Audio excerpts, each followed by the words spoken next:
Esse é o Ancapso e nós vamos falar agora da bancada evangélica que estaria indo em direção ao Lula, tá? Segundo diz aqui o Noblar, né? O Ricardo Noblar e o Hélio Gaspari aqui. Não, o Lula achou o segredo da felicidade. Eu já expliquei isso para vocês, já falei para vocês qual é a parada, né? Eles estão tentando replicar o caso de sucesso que tiveram na eleição municipal aqui do Rio de Janeiro, né? Aqui no Rio de Janeiro, o Eduardo Paes ganhou no primeiro turno. E qual que foi o segredo que o Eduardo Paes teve para ganhar aqui no Rio de Janeiro, embora seja ligado ao Lula? Primeira coisa, ele escondeu o Lula totalmente, tá? O Lula não teve aqui em momento algum da campanha do Eduardo Paes, o Eduardo Paes não falou no nome do Lula. É lógico, o Eduardo Paes ganhou dinheiro do Lula, tá? O Lula mandou dinheiro para a campanha do Eduardo Paes, mandou obra para cá e coisa e tal.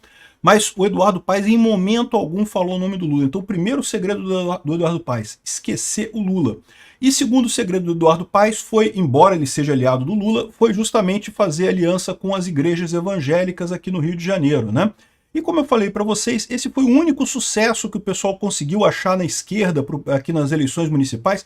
O Lula perdeu em tudo quanto é o resto do Brasil, em todos os outros lugares ele perdeu pra caramba, né? São Paulo estão falando agora que o Boulos está crescendo, não sei o que lá, lorota completa, o Boulos não vai a lugar nenhum, né? Então é igual aquele papo do Haddad já virou, vocês lembram da eleição de 2018, o papo do Haddad já virou? Pois é, já estão nesse papo do Boulos já virou lá em São Paulo também. Lorota, né? Mas enfim, o que eles viram nisso? Eles viram que os evangélicos podem ser a saída, né? O Lula está querendo replicar isso, só que não vai conseguir, eu vou explicar para vocês por quê. Sim, eu sei que os jornalistas esquerdistas estão falando dessa coisa aqui, é lógico que estão tentando animar a militância esquerdista que está vendo que estão jogando um jogo perdido, né? Mas é impossível eles fazerem o que eles estão pretendendo fazer aqui. Essa notícia foi sugerida por Pitbull do Samba, Instituto Chupa Lula e várias outras pessoas. Obrigado aí ao pessoal que sugeriu notícias lá no nosso site, no visãolibertaria.com, e obrigado a você que está assistindo o nosso vídeo. Se você gosta do nosso conteúdo, por favor, deixe o seu like, se inscreva aqui no canal, né? Pois bem, como eu falei para vocês, isso aqui já tem vídeo meu falando isso já, tá aqui.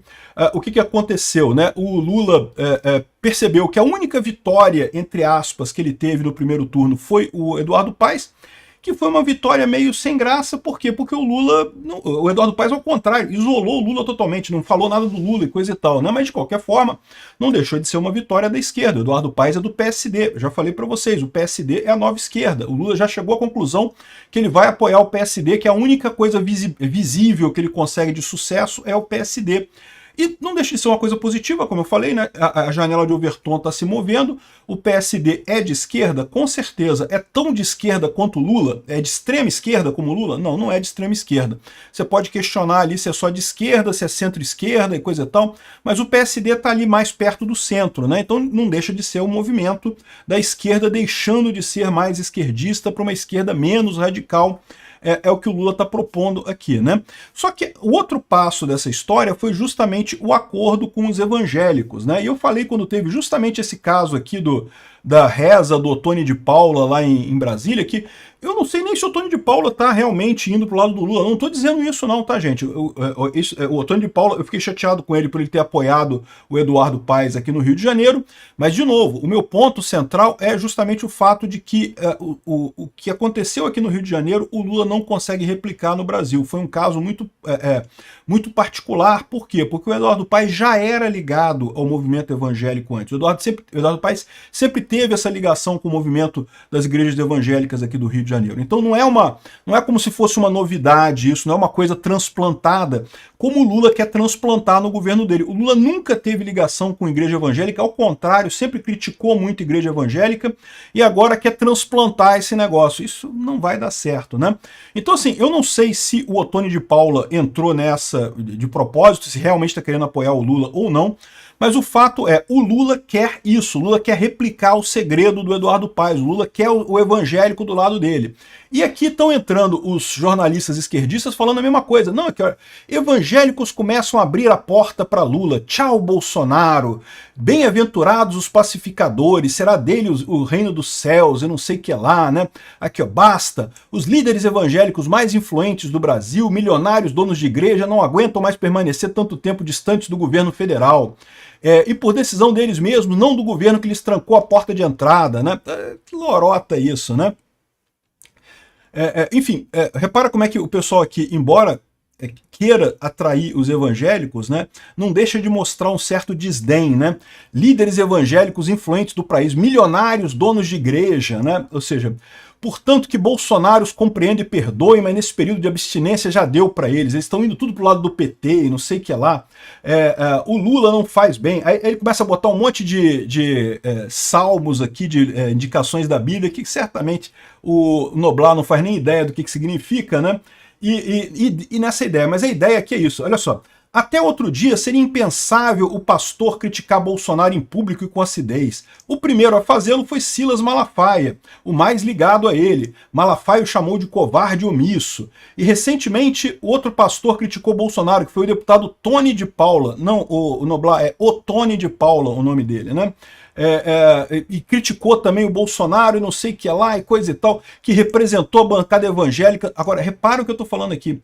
O Otônio de Paulo deixou claro que ele foi nesse evento do Lula porque era a criação do dia da música gospel e não sei o que lá, e pediu orações para o Lula e coisa e tal, mas não deu apoio nenhum ao Lula não, né? O que eu quero trazer para vocês aqui é isso, o desespero da esquerda para seguir nesse caminho. Eles querem tirar a bancada evangélica do Bolsonaro e dar essa bancada para o Lula, né? Adorariam isso. Eu vou explicar para vocês aqui porque que eles não vão conseguir, né? Aqui, ó. A saída do presidente Bolsonaro sem dar satisfações aos patriotas beira a covardia e não sei o que lá, né? Isso aqui seria a crítica que fez o Otônio de Paula ao Bolsonaro, né?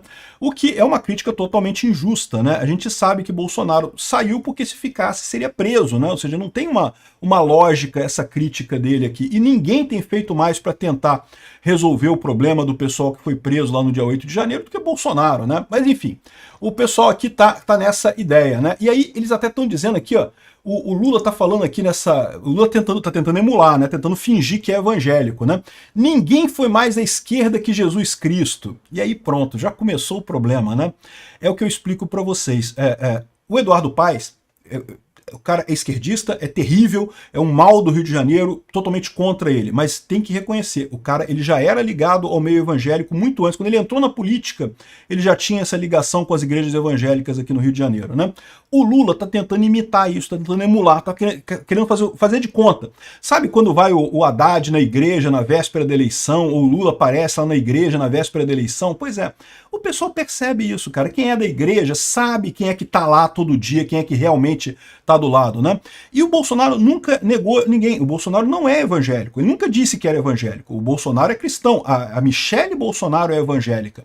O Bolsonaro tem um respeito muito grande pelos evangélicos, tem um carinho muito grande, tem uma ligação muito forte, né? A mulher dele é evangélica, mas ele nunca escondeu isso não, né? Então o Lula, ao contrário, começa a ficar com esse negócio aqui, não que Jesus Cristo era de esquerda e não sei o que lá. Eu fico muito orgulhoso de ver o Caetano arrumar uma vice negra, uma pastora, não sei o que lá. Ele está falando de um candidato a prefeito do PT que tem uma vice evangélica, né? Ou seja, o que eles estão querendo é isso. Eles querem levar os evangélicos para lá. Essa é a estratégia dele. Não vai funcionar. Aqui ele fala que não, que Bolsonaro fingiu que era cristão, inventou ser evangélico. Não, Bolsonaro nunca fingiu isso. Bolsonaro sempre foi claro o que ele é, né? Agora, o Lula tá mentindo, né? Aqui, ó. Não porque Bolsonaro não acredita em Deus, porque ele destila ódio, a gente não pode cometer o erro de 2018, quando ao invés de votar no companheiro de qualidade, no Haddad, que é aquele cara que nunca teve ligação nenhuma com igreja nenhuma, que sempre se disse ateu e coisa e tal, mas aí na véspera da eleição tava lá rezando e coisa e tal. Bolsonaro foi sincero, Bolsonaro é cristão, ele fala isso, não esconde de ninguém não, mas ele é um cara religioso, ele é um cara que tem ligação com a igreja, ele é um cara que está do lado da Michele Bolsonaro ali, né? Ou seja, olha como é que o Lula tentando transplantar essa coisa, ele falha totalmente e sempre vai falhar, porque a esquerda brasileira é uma esquerda velha, aquela esquerda antirreligiosa, é aquela esquerda que acredita no marxismo, né? E no marxismo a religião é o ópio do povo, não pode, não, que religião não pode. A religião tem que ser o marxismo, tem que ser a esquerda, né? E essa turma toda do Lula é assim. É por isso que eu falo para vocês, tem que tomar muito mais cuidado com o PSDB do que com o PT. O Lula tá morto politicamente. O Lula é uma necrocracia, a gente está sendo governado por um bando de mortos políticos, que já não existem mais, não tem nenhuma chance. O PSD, por outro lado, o PSD pode ainda tem muita gente no PSD que é ligada à igreja evangélica, que é ligado mais à direita, né? Não é uma coisa radical esquerdista, não é comunista e coisa e tal. Não deixa de ser positivo por um lado, porque garante que o Brasil vai estar caminhando no caminho certo. A janela de Overton está indo mais para a direita. Por outro lado, aponta o grande risco dessa história. Essa estratégia aqui, para o Lula, nunca vai funcionar aqui, ó. Lula ganha influência de parte da poderosa bancada evangélica. A coordenação política não é essa coisa toda, mas ele conseguiu ganhar alguma influência sobre parte da poderosa bancada evangélica, numa conta de padaria, são 90 parlamentares e coisa e tal. E é falso isso, né? Ele teve um encontro que o pessoal lá rezou, porque era o dia da música gospel e coisa e tal, nada mais do que isso. São os esquerdistas que querem essa estratégia. Não vão conseguir. Por quê? Porque vai soar falso. Você não pode simplesmente do dia para a noite virar e falar, não, agora eu sou religioso, agora eu acredito em Deus, agora é isso daí, eu sou evangélico desde criancinha, Jesus Cristo era igual a eu, né? Porque foi isso que o Lula quis dizer aqui, né? O Lula sinceramente se acha tão importante quanto... quer ver? Ele falou um negócio aqui, ó. Não tem nada mais extraordinário do que a união desses dois partidos de esquerda, dos evangélicos e da esquerda. A gente não tem medo de dizer que a gente é de esquerda, porque ninguém foi mais de esquerda que Jesus Cristo. Ou seja, ele está literalmente se comparando a Jesus Cristo. É o que o Lula está fazendo aqui, nessa história dele aqui, né? Enfim, ele fala um monte de besteira aqui, mas o meu ponto é esse. Esquece, o Lula nunca vai conseguir isso, porque o Lula está tentando transplantar a religião. Isso soa falso, as pessoas percebem. Agora, tem um monte de gente no PSD que pode conseguir isso, tá? Isso tem que prestar atenção nesse tipo de coisa, porque realmente essa estratégia para o Lula, esquece, não vai a lugar nenhum. Mas tem gente dentro do PSD que pode sim conseguir se dar bem com isso daí. Tem que tomar cuidado com isso. Obrigado por assistir o vídeo até o final. Além de curtir, compartilhar e se inscrever no canal, considere se tornar patrocinador com valores a partir de R$ 1,99. Clique no botão Seja Membro abaixo para saber as condições e vantagens de patrocinar o canal. Mais informações sobre o nosso projeto, visite nossos sites indicados na tela.